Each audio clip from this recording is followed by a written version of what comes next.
Muraho neza mwese bakunzi b'iyi channel. Ese wigeze ubona umuntu mwiza, ufite umutima mwiza, ukunda by'ukuri, ariko ugasanga buri rukundo yinjiyemo rurangira nabi? Wigeze wibaza impamvu hari abantu benshi basa nk'abadahirwa mu rukundo, kandi bafite ibyo abandi bose bifuza? Uyu munsi tugiye kuganira ku ngingo irakora ku mitima ya benshi. Kuki bamwe batsindwa mu rukundo? Ibi ntibivuze ko hari abantu bavutse badashobora gukunda. Oya, ahubwo hari amakosa, imyitwarire, imyumvire cyangwa imikorere bamwe bagira bigatuma urukundo rwabo rudakomera. Niba nawe hari igihe wigeze ubabazwa n'urukundo, niba warigeze guterwa umugongo, niba warigeze kwibaza impamvu ibintu byawe bitagenda neza mu rukundo, komeza urebe iyi video kugeza ku musozo, ushobora kuza kwisangamo.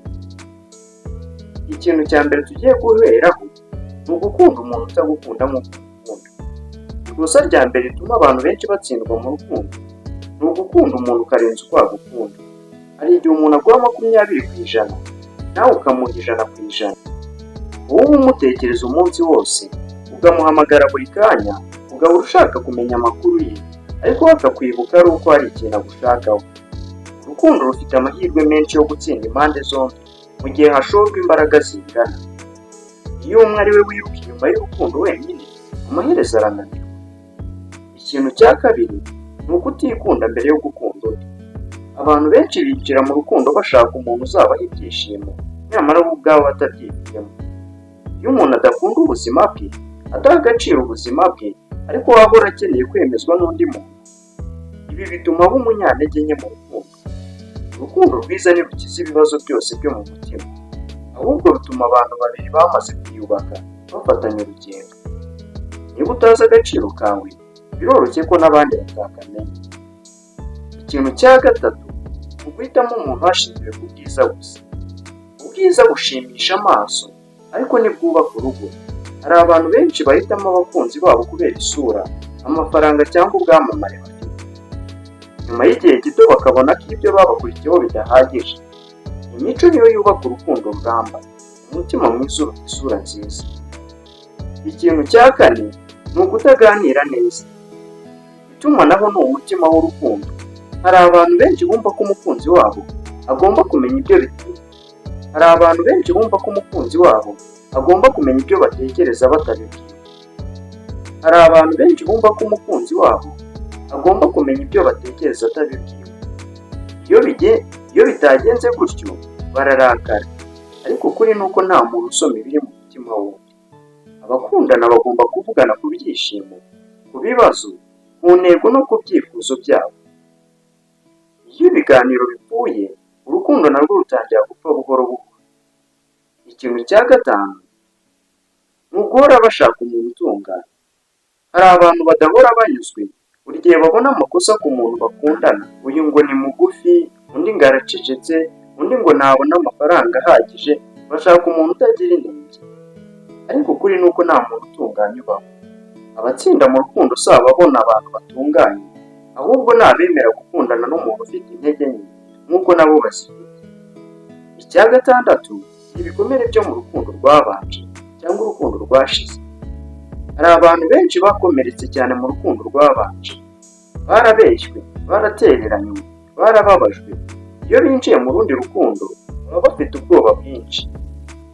Ikintu cya karindwi ni ishyari rikabije. Ishyari rito rishobora kugaragaza ko witaye ku muntu, ariko ishyari rikabije ryica urukundo. Gushaka kureba telefone buri kanya, gushaka kumenya ko umuntu ari buri munota, kugenzura inshuti ze zose, ibi ntibyerekana urukundo, ahubwo byerekana kutizera. Kandi urukundo rutagira icyizere rugira ubuzima bugufi.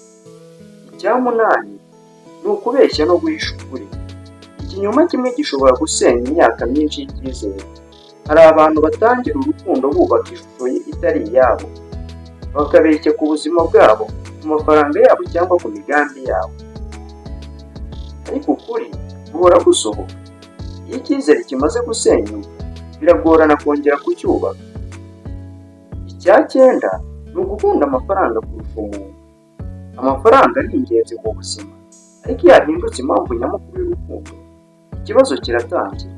Iyo amafaranga ashize cyangwa ibibazo by'ubukungu bikaza, urwo rukundo rurahungabana. Urukundo urukundo rukomeye rwubakirwa ku ndangagaciro, icyubahiro no gufashanya. Ikintu cya cumi ni ukutagira intego imwe. Hari abantu bakundana ariko berekeza mu nzira zitandukanye. Umwe ashaka urugo, undi ashaka kwinezeza gusa. Umwe ashaka abana, undi ntaho ashaka.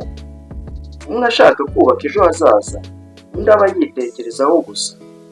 Iyo intego zitandukanye cyane, urukundo rugira ibibazo bikomeye. Icya cumi na rimwe ni uguterwa ubwoba no kwiyemeza. Hari abantu bakunda ariko batinya gufata icyemezo.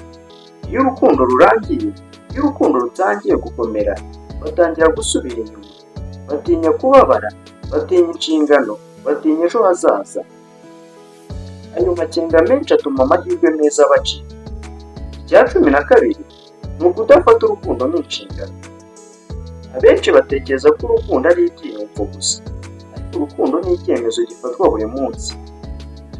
Hari iminsi uba wishimye, hari n'indi uba utameze neza. Abatsinda mu rukundo ni abiga gukomeza kubaha, kuganira no kwita ku bakunzi babo no mu bihe bikomeye. Nshuti zanjye, impamvu abantu benshi batsindwa mu rukundo si uko badafite amahirwe. Akenshi biterwa n'amakosa bakora batabizi.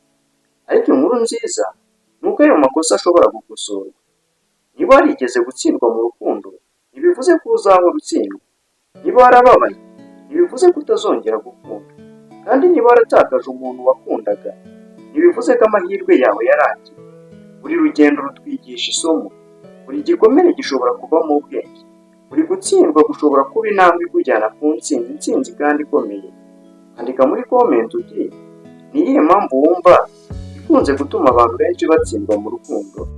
Niba wakunze iki kiganiro, kanda like, subscribe ndetse unasangize n'inshuti zawe kugira ngo nabo bunguke izi nama. Murakoze cyane. Tuzongera guhura mu kindi kiganiro gikurikira kandi cyubaka.